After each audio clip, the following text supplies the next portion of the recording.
comes up to an ATM and he gets out his debit card. And I said, no, I don't think that one works. And he says, oh, I'm sorry, I'll go to the next one here. And he goes, no, I wasn't talking to you. I was talking to the tellers. There's an attorney here in the middle of the day getting cash. I don't think that one works. He liked it. So we're on 2 Samuel chapter 5 tonight. And like I said, it's been a couple weeks. So we'll do a little bit of a refresher. But first, we're going to bow our heads and open in a word of prayer. Y'all bow your heads with me.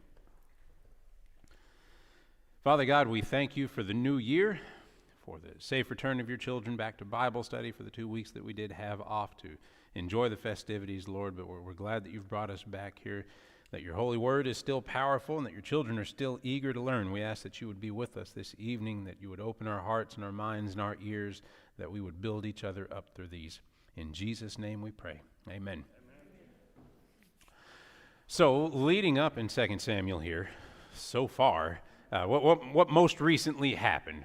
We had David was down in the land of the Philistines, down in Gath, and he was raiding places, and they gave him his own city, and then they said, you just stay here, we'll keep you away from all the other princes. Everything's going fine. He doesn't have any kind of contention going on with Saul, until the Philistines decide, you know what, this is the time, and they gather up a giant army, and the king of the Philistines comes to him, and he says, you know what, I'm going to get you and all your guys, and we're going to go up, and we're going to charge straight into the heart of Israel, and we're actually going to fight and actually have this out. And David at the time, he says, I'm on board, but he doesn't want to be on board because he's been doing raids along the southern border, but this whole time avoiding fighting with his own people. He's telling the king, and he's giving him all of it, the plunder and stuff, and he's saying, I've been raiding the villages along the southern parts of Israel, but he hasn't been. He's been assaulting the Arabs and the Bedouin people that are traveling through there, some of the pagan tribes that were transient, moving around there. So he gathers up all his people. They go off to fight with the Philistine army. On the way up there, they don't make it all the way. On the way up there, the princes of the Philistines go to the king and they say, you know what, we don't trust this guy, this Israelite. I don't care how good he's been for you. We don't trust him to be at our backs while we're in the middle of battle, because I can't think of any more effective way for him to ingratiate himself back to his own king than to turn on us in the middle of battle. So the king gets David and he says, you know what, I know you're all for me, but the princes are asking that I tell you to go back, so you're going to have to go on back. So he hams it up. He says, oh, would not I have fought for you? It would have been such a great all right, that's fine. I'll pack up our stuff. And he goes back, but inside he's really happy that he has to go back to his city. But when they get there, they find that it's been burnt, that all their women and children have been taken. So they mourn for a little bit. David comes very close to getting stoned. He consults God. God says, yes, go after them. You'll recover absolutely everything. They travel west. They find a slave boy who was sick and abandoned. They nurse him back to health. They say, where are the raiders? And then he tells them. And then they go, and they get so much loot from taking over the raiders that they send it on carts back to the cities in Israel with this wonderful preemptive idea that David has of going ahead and laying the groundwork for politics, because everybody already kind of knows that it's inevitable that David will be king of Israel at some point, inevitably, but they don't know exactly when. And so he's kind of laying the groundwork for that. He's sending carts of this treasure all the way back up to there, and not only that, but he gives some of it to the king, and he replenishes everything that was lost. After that, in that battle, Saul dies, Jonathan dies. David figures out there's no one after me anymore. There's no one in seeking after my life back in my hometown, so he decides to go back in, and he eventually sets up shop in Hebron, where they anoint him as king over Hebron, over this little area of Judah in the middle of everything, while the son of Saul is set up by Abner, which was Saul's general. Abner takes him, sets him up as king. That guy's name was Ishbosheth. And it's a number of years. They've got peace. Ishbosheth and Abner gather the power of every other nation in Israel, while David is satisfied to stay in Hebron, and he's not starting any business. There's no problems there. But eventually, Abner and Ishbosheth get cross with each other. because Ishbosheth accuses Abner, the general of his previous father, of sleeping with one of the deceased King Saul's former concubines. And he says, what am I? I'm a dog that I would do all this that I've done for you here, and you're accusing me of this. And he says, you know what I'm going to do? I'm going to make sure exactly what God promised happens now. That this throne is going to go to David. So Ishbosheth gets scared to death. Abner marches off, goes to David, starts laying the groundwork, says, you know what? Forget Ishbosheth. Don't worry about him. I'm going to make sure everybody comes under your banner. David says, that sounds great. I'm on board. As soon as he leaves, David's general comes in. He sees that Joab, he sees that, or hears, he doesn't see it, he hears it. He comes in right after. He says, oh man, Abner was just here. That's the guy that killed my brother. And you're treating with him? You let him go? So Joab sends a messenger. They pull Abner back. They're meeting in the town gates, and Joab and his brother kill him. They stab him to death in the gates for the death of Joab's brother. And let's see, after that, he's not punished. He's somewhat punished, but David can't go too strict on it because he has the loyalty of the whole army, of David's army there. Things are kind of in limbo with Abner dead. And then in the very previous chapter, chapter 4, so we're getting right up to where we are. In chapter 4, two people decide to take it upon themselves to take things a little bit further. So the death of Abner, who had been facilitating the transition of power from Ishbosheth to David, he had left the elders of Israel in a tough spot because, they weren't quite sure if the transition that he was beginning was going to continue, if Ishbosheth was going to retaliate in some way for the cooperation with Abner, if somebody else would come in and try and take power, or even, the Philistines, even an outside power to try and take advantage of the situation. And while they're all trying to get their bearings, two of Ishbosheth's own men, Rechab and Baanah, this is chapter 4, two of his own men take it upon themselves to get in good with David by sneaking into Ishbosheth's house while he's napping. Ishbosheth's house, that's hard to enunciate. While he's napping, they kill him, they cut off his head, they bring it to David. David says, did y'all not hear about what happened to the last guy that did this? We had a guy come in, he said, hey, I killed King Saul, I did it for you, here's his crown, here's his bracelet, I killed that guy, what do y'all think I'm going to do to you? And he kills them, and he cuts off their hands and their feet. I can't remember. He does some gruesome things. Yeah. In their feet, yeah. Cuts off the hands and the feet. Makes a real example out of these people. And because King Saul was anointed of God, Ishbosheth was the king, and he had done absolutely nothing. They hadn't had any kind of contention between the two of them. These guys slew a completely innocent man, so David killed them. Now we're at chapter 5. Everybody caught up? All right. 2 Samuel chapter 5, looking at verses 1 through 5. Then came all the tribes of Israel to David unto Hebron, and spake, saying, Behold, we are thy bone and thy flesh. Also in time past, when Saul was king over us, thou wast he that leddest out and broughtest in Israel. And the Lord said to thee, Thou shalt feed my people Israel, and thou shalt be a captain over Israel. So all the elders of Israel came to the king to Hebron, and King David made a league with them in Hebron before the Lord, and they anointed David king over Israel. David was 30 years old when he began to reign, and he reigned 40 years. In Hebron he reigned over Judah 7 years and 6 months, and in Jerusalem he reigned 30 years over all Israel and Judah. So it's most likely this was not long after the death of Ishbosheth, after those two guys killed him in his own bed.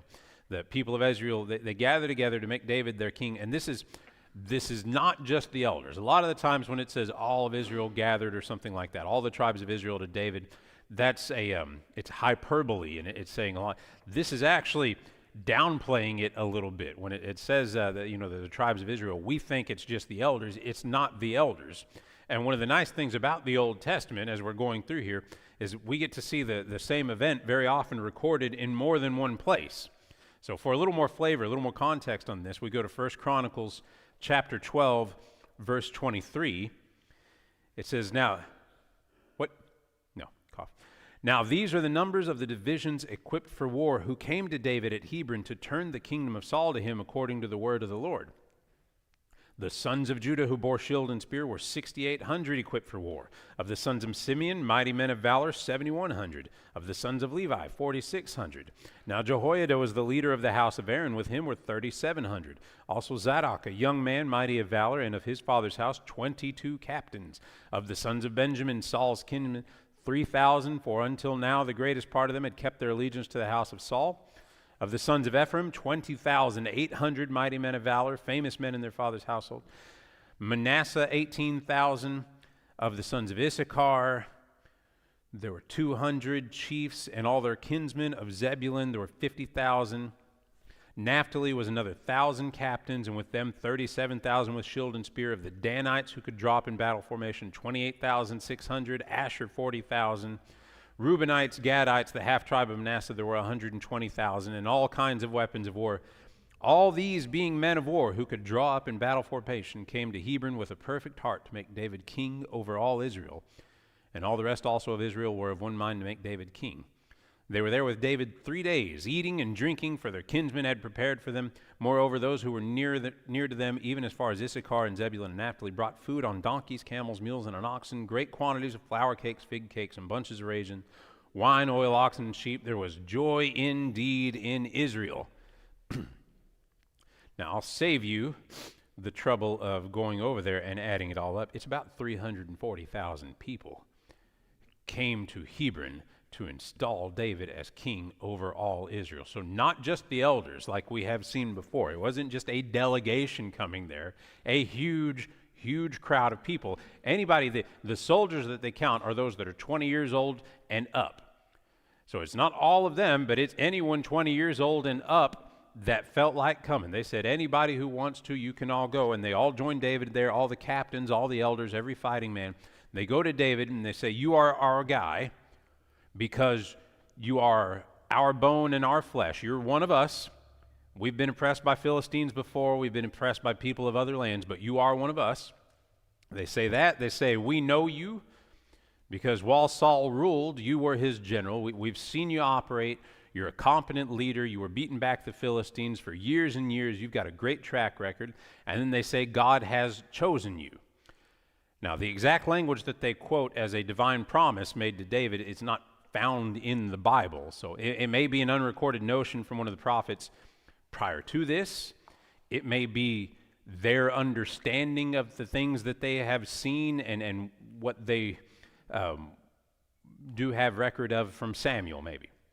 So they made King David king over all Israel and anointed him now for the third time. As David was anointed once when he was real young, and the prophet came and asked of his father, where are all your kids? And he said, don't you have any more than this one?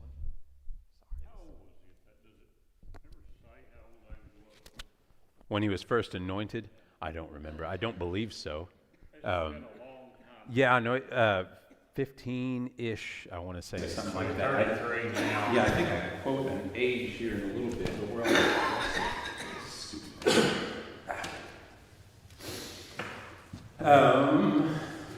but that was the first time he was anointed, when he was young, and all of his brothers, and the prophet Samuel came in there and said, isn't there anybody else? And he said, yeah, there's David, you don't want David, and David comes in and he anoints him there. The second was when he was anointed king over Hebron, and the third is now king of all Israel. And it says in Chronicles, all the men that were gathered, those hundreds of thousands of people were all gathered there in perfect agreement. Completely unanimous. The actual word, all these men being up of war, came to Hebron with a perfect heart to make David king over all Israel. Everybody is on board for doing this thing. They all get there, and then it's a 3-day inauguration party. 340,000 people. How does a little town, I mean, even if it was a big town back then, Sherman would have trouble handling 340,000 people in one day. What is the population, Sherman? 60? Yeah, right. I mean, no, you know that the accommodations for that many people at 3 given days. That's a lot. I know. They didn't have that. But I know what you're saying. They gotta have, well, they brought food, didn't they? Yep. They brought food. Some of it was prepared for them. They must have had advance notice because it talks about them having prepared it for the brethren. Bathrooms, just a place to sit down. I mean, it was just the sheer magnitude. That's what the donkeys are for. But you just think if Sherman, if they said next month, there's gonna be 3 days, 340,000 people are coming to Sherman. That's a logistic nightmare. And even with our modern amenities and everything, that would be devastating to. Well, we don't remember things. I know, and it's no big deal. I know, it's never just a few people gathered, it's like thousands and thousands of people. So he reigned 7 years in Hebron. When he killed Goliath, he was probably about 18 or 20 years old, and he was 30 now. So this has been over about 10 or 12 years here. And then reigned 7 years in Hebron without starting any kind of trouble with Ishbosheth, who was, amassing power the whole time all around him, surrounding him practically. And then once anointed here, reigned another 33 years as king over all of Israel, including Hebron. Verses 6 through 9. And the king and his men went to Jerusalem unto the Jebusites, the inhabitants of the land, which spake unto David, saying, Except thou take away the blind and the lame, thou shalt not come in hither. Thinking David cannot come in thither. Nevertheless, David took the stronghold of Zion, the same as the city of David. And David said on that day, Whosoever getteth up to the gutter and smiteth the Jebusites, and the lame and the blind that are hated of David's soul, he shall be chief and captain. Wherefore they said, The blind and the lame shall not come into the house. So David dwelt in the fort and called it the city of David, and David built round about from Millo and inward. So you got to read this one a little context here, else you think he just slaughtered a whole bunch of lame and blind people. That sounds horrible. So the king of Jerusalem had been defeated and slain back in Joshua. You remember when they were actually claiming the land. The city had been taken and destroyed by Judah in Judges chapter 1. It was only partially occupied, though, by the tribes of Judah and Benjamin.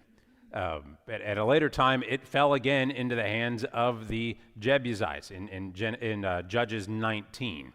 Okay, so the Jebusites were one of the people of the land of Canaan. They were supposed to be overthrown, but like we were talking about in Joshua and in Judges, when they were divvying out the land, there were a lot of people that kind of stopped halfway. They got to the point where they beat people back, and instead of wiping them out, they beat them back, and then they started making deals with them. Say, hey, we can coexist. That's what happened here. They didn't beat them all the way back, and eventually the Jebusites took over Zion. Now, Jebus and Jerusalem, and that's why they call them the Jebusites, because Jebus is the same as Jerusalem. You can see that in 1 Chronicles 11, it says Jerusalem is Jebus. So the Jebusites is just the name for the people that were left there. Zion was within the city of Jerusalem.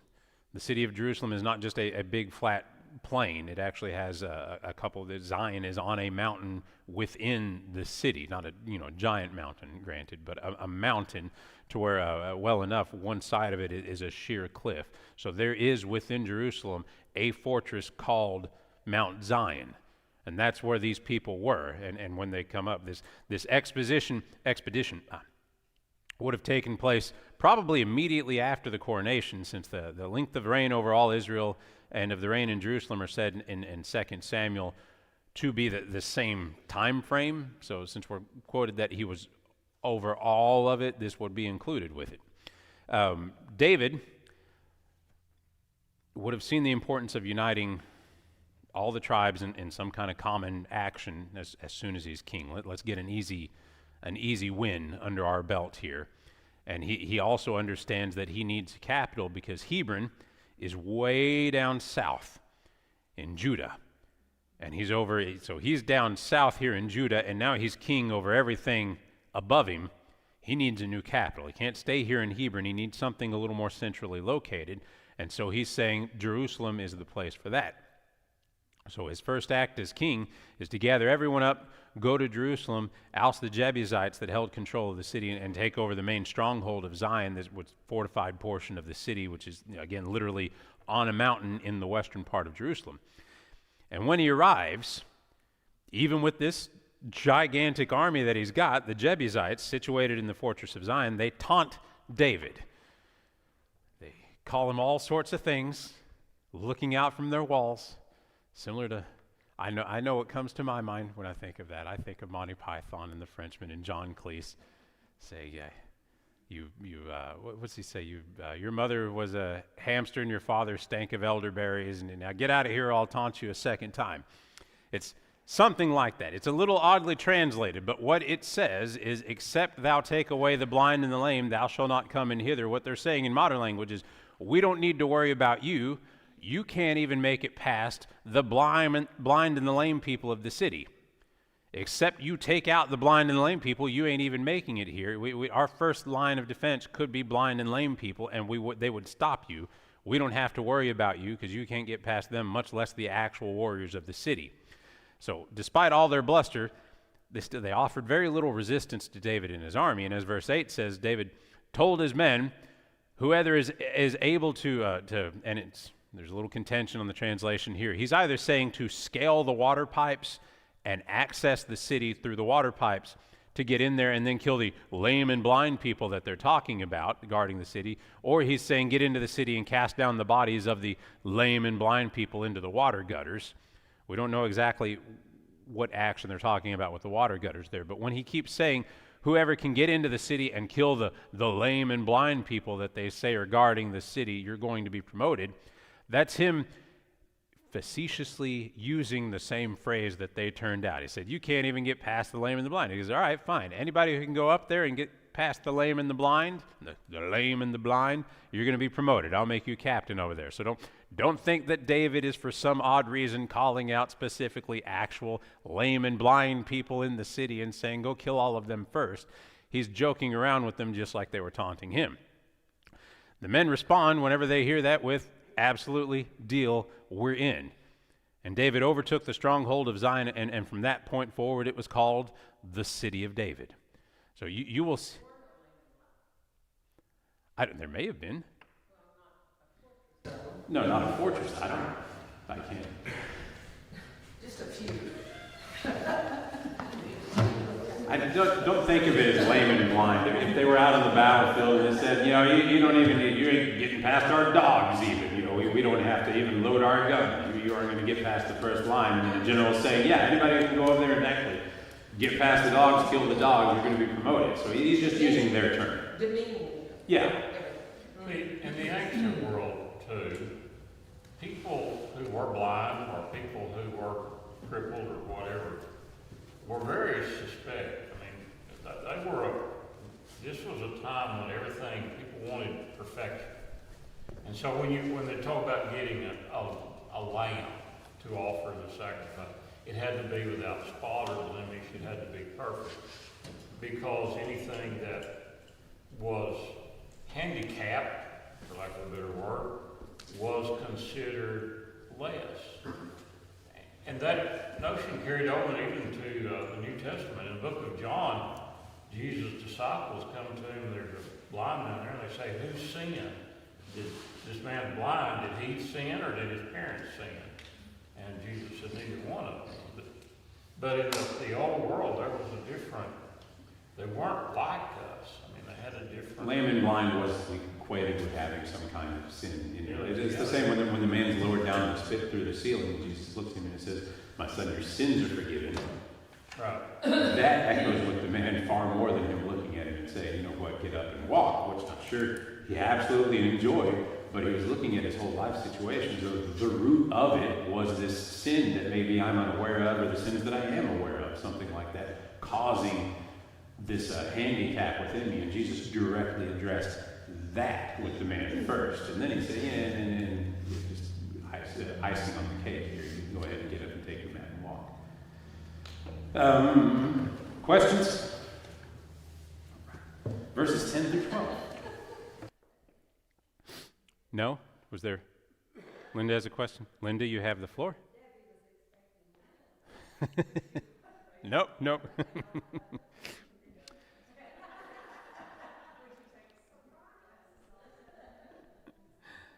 And David went on and grew great, and the Lord God of hosts was with him. And Hiram, king of Tyre, sent messengers to David, and cedar trees, and carpenters, and masons, and they built David an house. And David perceived that the Lord had established him king over Israel, and that he had exalted his kingdom for his people Israel's sake. So David grew stronger, and God was with him. And then we see the introduction of King Hiram of Tyre, who's a real politician. And I say that because this interaction is apparently unsolicited completely. He sees what's going on. He saw David installed as king. He heard he's going to be living in the fortified city of Zion. He said, you know what, this is an opportunity to make a real powerful friend, king over all Israel. So he sent him out not just the materials to build a house, but the builders to do it, the carpenters and the masons. He said, I'm going to take care of you from start to finish on this thing. And more than that, King Hiram is still around and in power long after David, because this is the guy that assists King Solomon in building the temple long after David is gone. So 2 Chronicles has him still alive in the 24th year of Solomon's reign, which means Hiram was in power for about 57 years, which means he knows how to rule his own people, keep out any kind of uprising, and he knows how to make powerful friends. And David's relatively bloodless installation here, his new capital, his new friend David took all of this as a divine sign that God's on his side. The nation of Israel and God's chosen people are finally going to be exalted at long last, as they were all anticipating. Verses 13 through 16. And David took him more concubines and wives out of Jerusalem after he was come from Hebron, and there were yet sons and daughters born to David.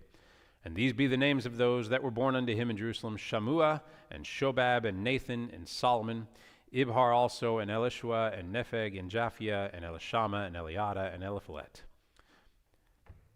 So we just got done saying, God is with David. This is amazing. I'm so blessed. How we celebrate it? More wives and concubines. So God is with David, yes. That doesn't mean David's doing absolutely everything right. Kings having multiple wives was the custom of the land. Not the prescription for Israel, not what was morally right, but it was the custom of the land. And it did, in a more practical manner, it ensured the royal line by giving the king multiple children. So some of David's first wives were not especially fertile, and we'll talk about one of those in a little bit.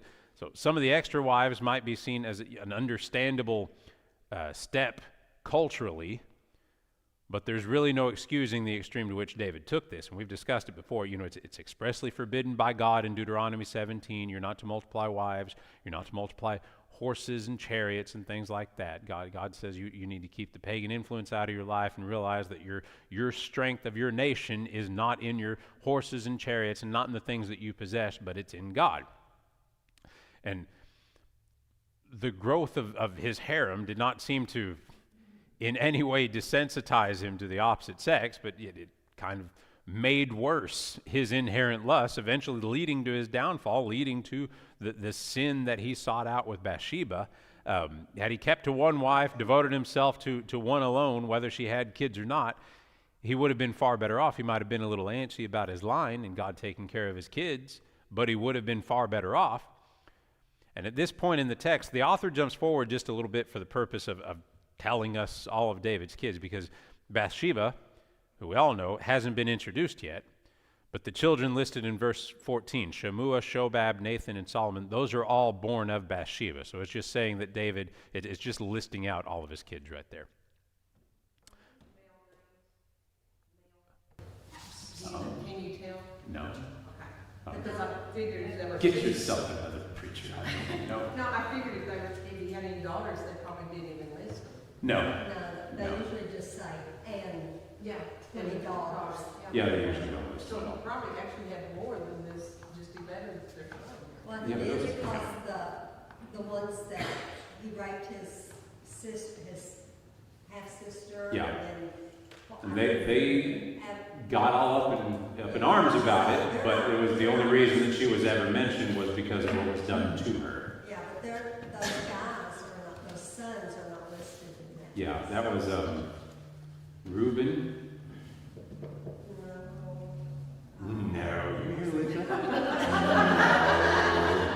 No. The disgust. I'll tell you in a minute. I can't, that's been a long time ago.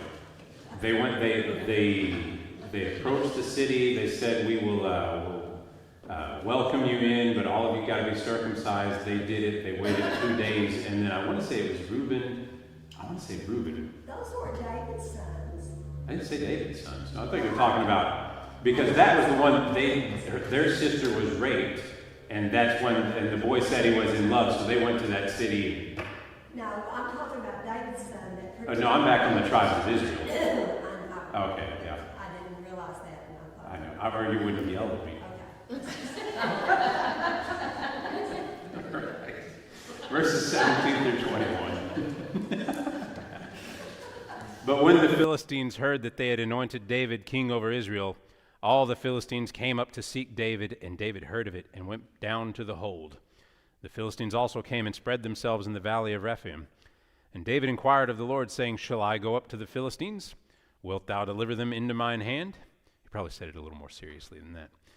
And the Lord said unto David, Go up, for I will doubtless deliver the Philistines into thine hand.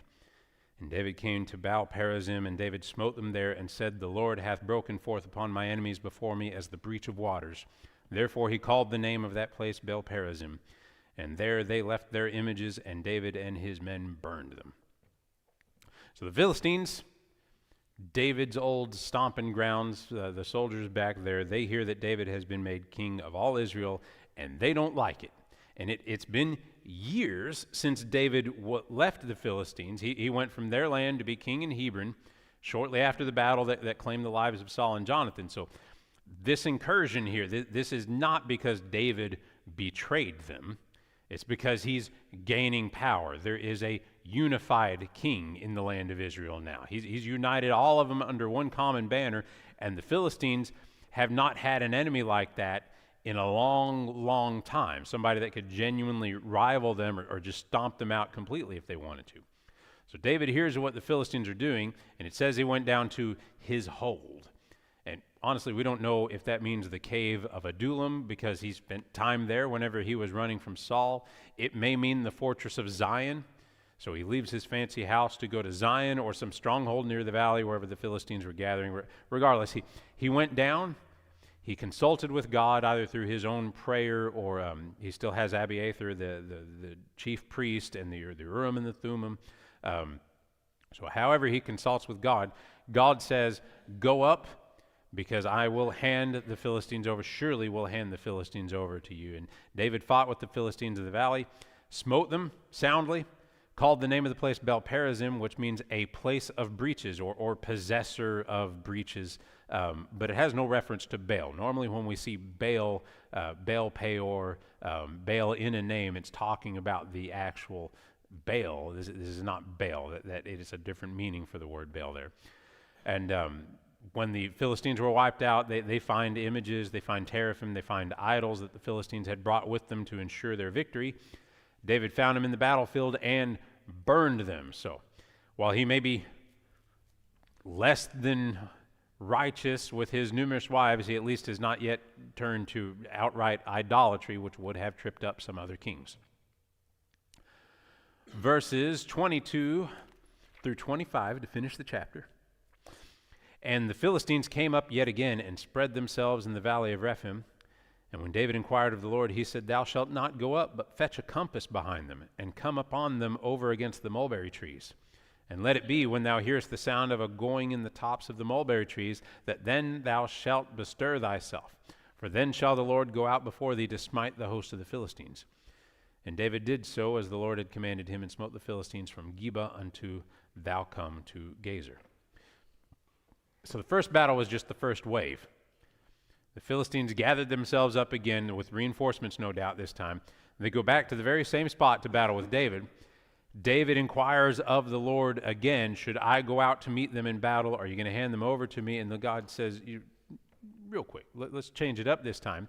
Instead of meeting them head on, it says, fetch a compass behind them. A compass in Old English, it means a circuit or a detour.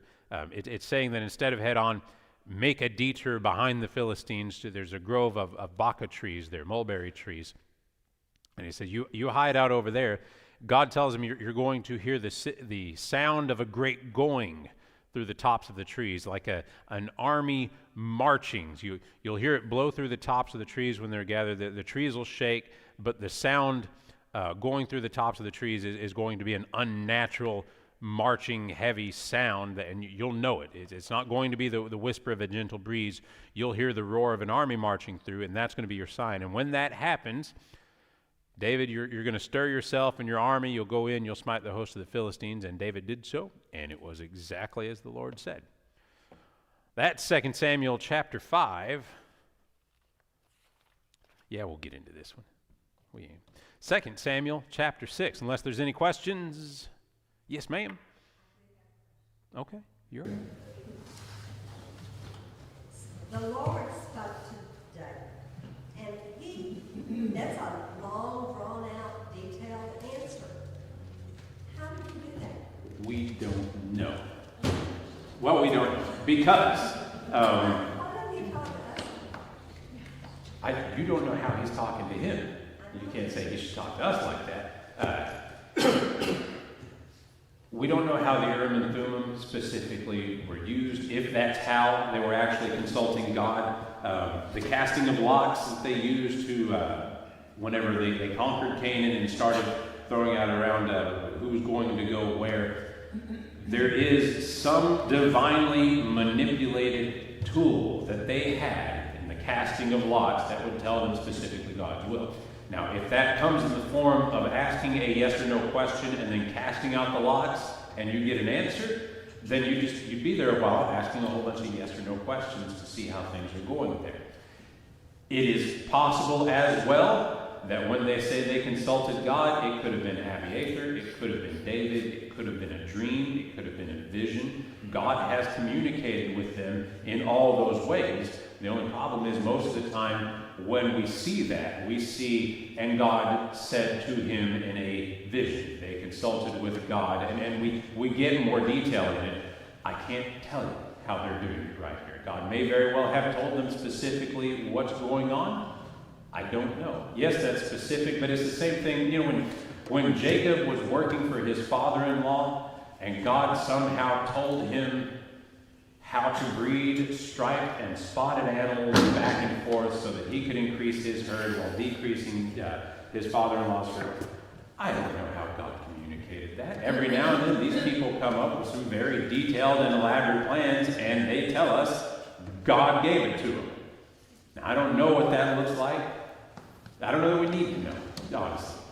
It's not how we communicate with God. We have the indwelling of the Holy Spirit. We hear that still small voice dragging us every now and then on occasion. You're twisting our arm behind us, telling us what we should do. We have that, and we have the Bible telling us what we should do. And then that's the full revelation of God. Those are the two methods with which we have to communicate to God, or with God, or from God. Well, usually it says the priest casts or inquired of Purim and... Yeah, it has. It's hard to say usually on any of these. We've seen it. We've seen other ways, and I don't know that any of them's outweighing any of them. But here in one chapter, the Lord gave them specific instructions 2 different times, and there's not a mention of a priest or anything. No, not here specifically, but again, we only have a handful of ways with which they consult God. We know it's one of them. Now, if it's Urim and Thummim, if he got Abiathar there and Abiathar said, should we attack him head on? Looks like no. Think of it like a magic 8-ball or something like that. Well, where should we go? Should we go to the left? He says no. Should we go to the right? He says yes. Where do you want us to hide in those bushes? He says no. How about in the mulberry trees? He says yeah. I don't know how they do it, and it does us no good to speculate on it, honestly. You know, guys, I'm not supposed to listen to the voices in my head, but man, they have good ideas. Good one. What? What? We didn't hear. What? Well, What? I don't. Chapter 6, there you go. verses 1 through 5. Again, David gathered together all the chosen men of Israel 30,000. And David arose and went with all the people that were with him from Baal of Judah to bring up from thence the ark of God, whose name is called by the name of the Lord of hosts that dwelleth between the cherubims. And they set the ark of God upon a new cart, and brought it out of the house of Abinadab that was in Gibeah, and Uzzah and Ahio the sons of Abinadab drave the new cart. And they brought it out of the house of Abinadab, which was at Gibeah, accompanying the ark of God, and Ahio went before the ark. And David and all the house of Israel played before the Lord on all manner of instruments made of fir wood, even on harps and on psalteries and on timbrels and on cornets and on cymbals. So David gathered together a whole bunch of men. We're quoted 30,000, but that more than likely refers to the captains of the 340,000 that have been listed previously here. We don't know. It may have just cut it down to 30,000 and told everybody else to go home, but we are told 30,000 at the very least. Those men go to Bela of Judah, a place which we have heard of by a different name. We've heard of it as Kirjath Jearim. And they seek to bring up the ark of the covenant from its previous resting place to the city of David, to Mount Zion in Jerusalem now. 1 Chronicles 13:6 says, And David went up, and all Israel to Bela, that is to Kirjath Jearim, which belonged to Judah, to bring up thence the ark of God the Lord, that dwelleth between the cherubims, whose name is called on it. So this was a big deal, a very big deal. The conclave of the tribes of Israel had just installed a brand new king, and he's going to bring the ark of the covenant, the physical presence of the covenant of Jehovah God among them. He's bringing it into the capital city. And remember the allegory we used when we were talking in Leviticus. Y'all remember how I likened it? The power of God is like dealing with nuclear power. It's like handling plutonium. It's like getting a rod or something like that's completely radioactive. The power of God is like nuclear power. It's man's feeble attempt to harvest the atom. If we are to deal with it or to be near it or to use it safely, it's no small matter. It's plutonium. It's radioactive isotopes. There are rules and guidelines and principles that have to be kept in place. It's the same thing here. Imagine, or it'll kill you. Imagine a new president at the dawn of the nuclear age being instated and then having a grand procession and a ceremony around the presentation of the nuclear football coming into Washington, D.C., saying this is, this great nuclear power here. And bear in mind, David commanded that the ark be brought out. But putting the ark on a new cart for man to push was not what God commanded. That's not how you're supposed to convey the ark.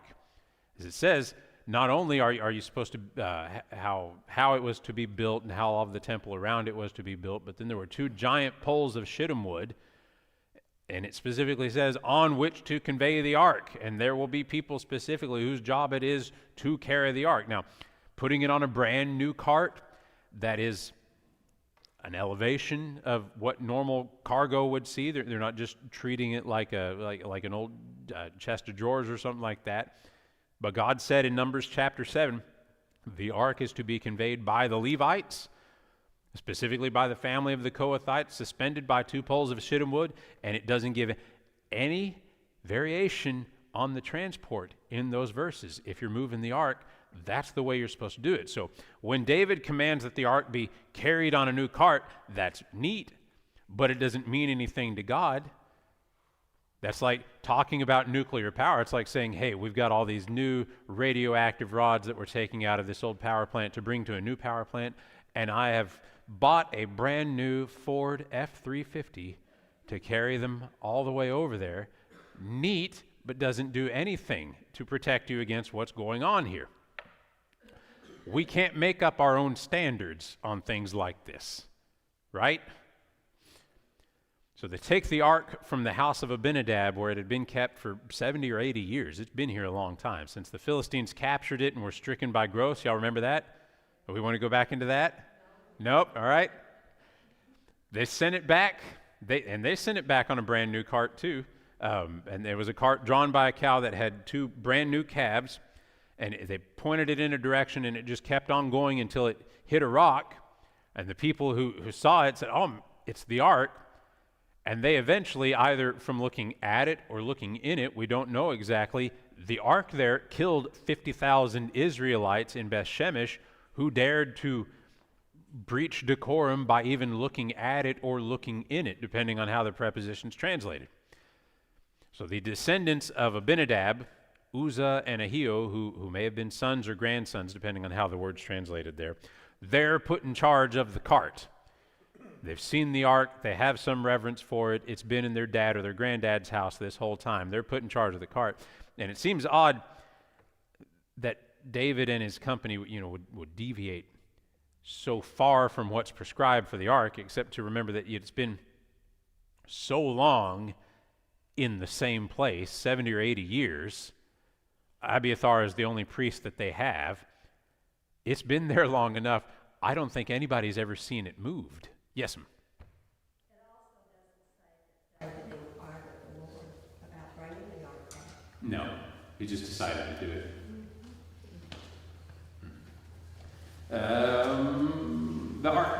The ark's been more or less neglected. 70 or 80 years been neglected in Israel. Saul had no intention of ever taking it, revering it, setting it up in a temple. He was happy to leave it at Abinadab's house. And it was probably that only one or two priests or Levites had even really seen the ark at this point. It's just been chilling out in Abinadab's house. So this whole instance may well have been a good snap back to reality for David and all the Israelites about the God they serve. Because, what a time it was. David and all the house of Israel got out their instruments. They got out their psalteries and their harps and their sackbuts and their cornets and their cymbals, and they played up a storm. No, that's one. Y'all can look it up. No, don't ask what a sackbut is, baby. We're streaming. They partied. There was a big parade procession to accompany the ark of the Lord. Everything seemed so light and fun and celebratory until verses 6 through 10. And when they came to Nashon's threshing floor, Uzzah put forth his hand to the ark of God and took hold of it, for the oxen shook it. And the anger of the Lord was kindled against Uzzah, and God smote him there for his error, and there he died by the ark of God. And David was displeased because the Lord had made a breach upon Uzzah, and he called the name of the place Perez-Uzzah to this day. And David was afraid of the Lord that day, and said, How shall the ark of the Lord come to me? So David would not remove the ark of the Lord unto him into the city of David, but David carried it aside into the house of Obed-Edom the Gittite.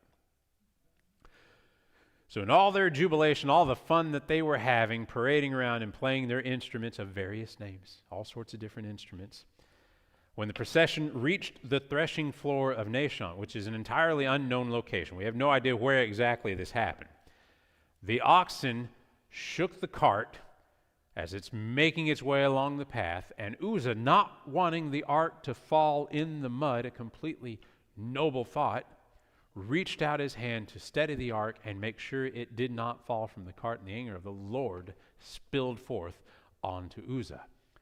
It breached from its normal boundaries and spilled out onto Uzzah, and he died instantly for his error. It is very similar to what they were talking about when God's presence came down on the mountain before they had given them the 10 Commandments, and he was telling Moses, make sure the people don't touch the mountain.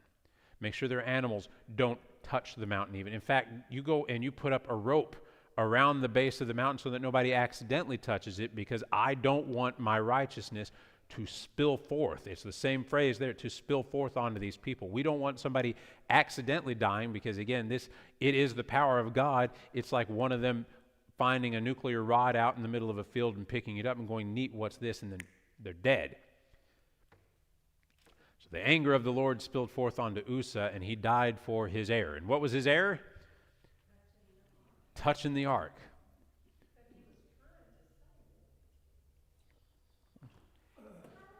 We've discussed this.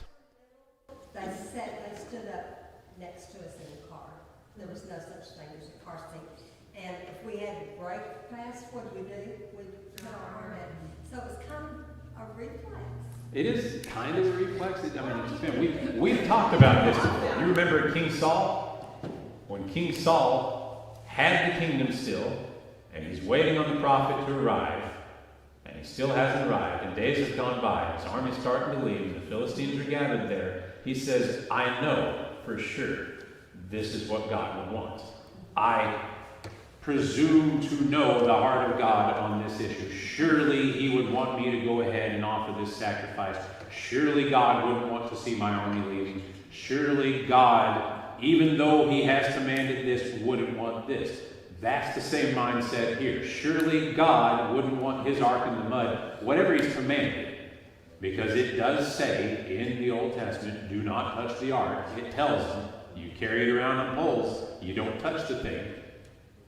Surely God wouldn't want it in the dirt or the mud, and it'd be okay if I break the quorum just this once. And no, it's not. But look at how it just seems that there was like a lot of details forgotten, and instead, I mean, I know, obviously. You know how to jog a memory real quick? Exactly. Turn the lights out on one guy that's touching the ark. And so they were putting their own desire Well, before and the Lord. it's funny too, because it has a desired effect. They put it back over there and says, I don't know how I'm going to do this. And so they stash it, and they come back to it. But he doesn't want to move it anymore until he figures out what's going on here. It See, says, I would be thinking, oh, if that gets the mud, Yeah. we all gonna be dead, you know? it's different. It's and I can't remember. I think there's either Spurgeon or Sproul who said that Uzzah's chief sin was thinking that his own sinful hand was less tainted than the dirt God created. It was Sproul. Is it Sproul? Okay. And I probably butchered the quote, but it's about there. That's more. Even when they used to make the altars for their offerings, he would say, "Don't finish out the stone. You find a stone altar for this, something with a flat surface. I don't want human tools to touch the thing because there is a natural purity to what God has created." And man was entering in on that, his own sinful nature here. His sinful hand was touching the physical presence of God here. Maybe in a split second, or if he had taken the time, maybe he would have thought about it. But no, we all know what went on, and we all may have done very well the same thing. But that's the problem here. We spend our time learning the commands of God, and those are what we should be drilling in, and not what we would presume is the rationale behind them sometimes, because it is a presumption very often here, and that presumption killed this guy. And it says David was displeased because the Lord had made a breach upon Uzzah, but that's not displeased with God, mind you. He's just displeased at the whole situation, because it did rain on the parade. It stopped the festivities pretty quick there. So it did displease David, yes, but don't think that David's shaking his fist at God, saying, why would you dare kill this guy here? David is displeased at the situation, but he is in his place now. He is afraid of the Lord that day, as it says in verse 9. I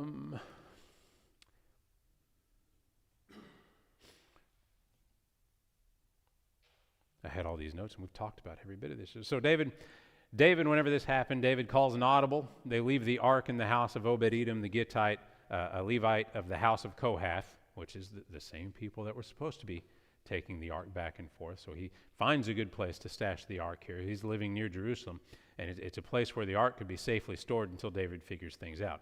Now, verses 11 through 14. And the ark of the Lord continued in the house of Obed-Edom the Gittite 3 months. And the Lord blessed Obed-Edom and all his household. And it was told King David, saying, the Lord hath blessed the house of Obed-Edom and all that pertaineth unto him because of the ark of God. So David went and brought up the ark of God from the house of Obed-Edom into the city of David with gladness. And it was so that when they that bear the ark of the Lord had gone 6 paces, he sacrificed oxen and fatlings, and David danced before the Lord with all his might, and David was girded with a linen ephod. So while the ark stayed at the house of Obed-Edom for 3 whole months, God just poured out blessings on that guy and his household. We don't know exactly what form that took. Maybe their crops were doing real well. Maybe all of a sudden all his daughters are having children. Maybe his dealings are all prospering, his business or something like that. We don't know. We do know from 1 Chronicles 15, David reassessed how things were supposed to go, and he took this time to consult God's law. So again, it did have the desired effect. 1 Chronicles 15, verses 1 through 3, David constructed buildings for himself in the city of David, and he prepared a place for the ark of God and pitched a tent for it. Then David said, "No one but the Levites may carry the ark of God, because the Lord hath chosen them to carry the ark of the Lord and to minister before him forever." And David assembled all Israel in Jerusalem to bring up the ark of the Lord to the place he had prepared for it. He's done his research now. First Chronicles is good that we have it, because we know he's not just covetous of the blessings that he sees at Obed-Edom's house. He actually goes, he still has the same goal, but he's done the research now. He dug up whatever he needed to dig up to figure out what's going on. So he's equipped with new information now, and they gather up the ark. It's reported to David that the house of Obed-Edom has been blessed. He says, all right, that's fine. I'm bringing the ark up. They gather up the ark, and I love this. You know, picture all these men after the death of Uzzah. You know, they're bearing up the ark on shittim wood poles, and they pick it up now from Obed-Edom's house, and they start to walk. It says they made it 6 paces, and then apparently they set the thing down and sacrificed an animal. They said, all right, 6 paces, guys. We just got a few more miles to Jerusalem, but we made it 6 paces. I have a good feeling about this. Let's kill something and thank God. I love that. So in response to God's approval, the privilege of taking the ark to the city of David, David is dancing with all his might here. He laid aside his royal robes, left nothing on but his linen ephod. He abandoned all sense of himself, all sense of what other people thought. He let the Spirit take hold of him. He danced with this holy enthusiasm. And dancing is not a masculine activity in the Bible. You don't see that. We've seen Miriam and the women after the Red Sea closed in on the Egyptians, and everybody's coming out on the other side. Miriam and all the women there, they sang, they wrote a song, and they danced a lot. Jephthah's daughter, and it didn't end up well for her, but when Jephthah was returning home, she was dancing with all of her friends. They go out to greet him. The women of Israel would dance upon David's return anytime when he was fighting for King Saul, and he would go out and fight with the Philistines and come back. He would see a whole bunch of women of the land of Israel dancing and celebrating, but we don't see record of men dancing. So David is acting a little out of character for this. It's 7:28. I'm going to cut it there. We're going to cut it at the dancing because it's 7:28, and we got like 3 more pages here, so I don't want to keep y'all super late here. But 2 Samuel chapter 6, verse 15, whenever we get back next week.